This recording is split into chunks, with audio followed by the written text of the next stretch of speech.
আজকে ভীষণ মনটা খারাপ লাগতেছে। আমার বড় ছেলেটা বাসায় নাই, ওর নানু বাসায় গেছে। ওর নানুর সাথে একদমই একা একা লাগতেছে, একটুও ভালো লাগতেছে না, ভীষণ মন খারাপ লাগতেছে তাই। সো হ্যালো এভরিওয়ান, আসসালামু আলাইকুম, welcome back to my another blog. আশা করি সবাই ভালো আছেন। আলহামদুলিল্লাহ আমিও ভালো আছি। আমার ছেলের রেজাল্ট দিয়েছিল বৃহস্পতিবারে, আলহামদুলিল্লাহ খুব ভালো রেজাল্ট করেছে, প্রথম হয়েছে ক্লাসে। খুব আনন্দে খুশি থাকার কথা, যেহেতু আমার ছেলেটা বাসায় নাই তাই মনটা ভীষণ খারাপ, একটু খুশি লাগতেছিল না। আর এদিকে আমার ছোট ছেলেটা আর আমার হাজবেন্ড দুজনারই জ্বর, দুজনে একটু অসুস্থ, তো সব মিলে একদমই ভালো লাগতেছিল না। আর এই যে এদিকে আমার চুলগুলো সব পড়ে যাচ্ছিল, তো ভাবলাম রান্না করার আগে একটু চুলে মেথি, কালো জিরা, অ্যালোভেরা আমি সবগুলো একসাথে করে চুলে দেওয়ার জন্য রেডি করে নিয়েছি। এগুলো আমি যতবারই দিয়েছি আলহামদুলিল্লাহ ততবারই আমি উপকার পেয়েছি। তো আমি মেথি আর কালো জিরাটা আগেই ব্লেন্ডার করে রেখে দিয়েছি গুঁড়া করে। এখন শুধু অ্যালোভেরা সাথে দিয়ে তারপর চুলে দিয়ে রেখে দিয়ে তারপর রান্না করতে চলে আসলাম। তো এগুলোর সাথে আমি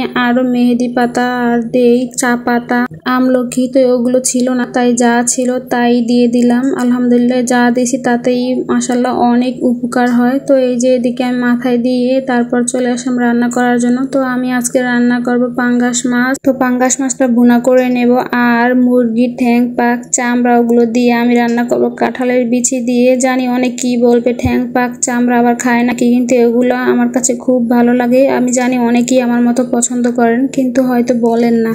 তো প্রথমে আমি পাঙ্গাস মাছটা রান্না করব। তো পাঙ্গাস মাছটা রান্না করার জন্য পাঙ্গাস মাছটা ধুয়ে ভালো করে তারপর লবণ হলুদ দিয়ে আমি একটু ভেজে নিয়েছি। ভেজে নেওয়া হয়ে গেলে এখানে পেঁয়াজ, রসুন, আদা ভালো করে একটু ভেজে নিয়ে দিয়ে দিয়েছি হলুদের গুঁড়া আর একটু পানি আর একটু গরম মশলাও দিয়ে দিলাম। তো ভালো করে মশলাটা কষিয়ে নিয়েছি, তারপর দিয়ে দিয়েছি আমি এখানে কাঁচামরিচ, গরম মশলার গুঁড়া দিয়ে ভালো করে মশলাটা কষিয়ে তারপর মাছগুলো দিয়ে একটু পরিমাণ মতো পানি দিয়ে দিলাম। পরিমাণ মতো পানি দিয়ে কিছুক্ষণ রান্না করে নিলাম। এই যে ঝোলটা যখন কমে আসছে তখন নামিয়ে নিলাম। আর এইদিকে কাঁঠালের বিচিটাও আমি পরিষ্কার করে নিয়েছি। তো আজকে আমি কাঁঠালের বিচি আর মাংসটা রান্না করবো একদম হাত দিয়ে মাখিয়ে। একদমই রান্না করতে ইচ্ছে করছিল না, তাই একদম হাত দিয়ে মাখিয়ে আমি রান্নাটা বসিয়ে দিলাম। তো আদা, রসুন, গরম মশলা, পেঁয়াজ, তারপরে সমস্ত মশলাগুলো দিয়ে আমি হাত দিয়ে মাখিয়ে নিয়েছি। এখানে আমি হলুদের গুঁড়া দিয়েছি কিন্তু মরিচের গুঁড়া দেইনি, শুধু কাঁচা মরিচ আর মশলা সমস্ত দিয়েই আমি আজকে রান্নাটা করব। তো যেহেতু মশলাটা আমি মেখে দিয়েছি তাই ভালো করে একটু কষিয়ে নিয়েছি ঢাকনা দিয়ে। তো ভালো করে কষানো হয়ে গেলে আমি পরিমাণ মতো পানি দিয়ে হালকা আছে কিছুক্ষণ রান্না করে নিয়েছি। তো নামানোর আগে আমি একটু গরম মশলার গুঁড়া আর একটু জিরার গুঁড়া দিয়েছিলাম। ভাবছিলাম যেহেতু মাখিয়ে রান্না করছি ভালো নাও লাগতে পারে, কিন্তু মাশাআল্লাহ খুব ভালোই লাগছিল।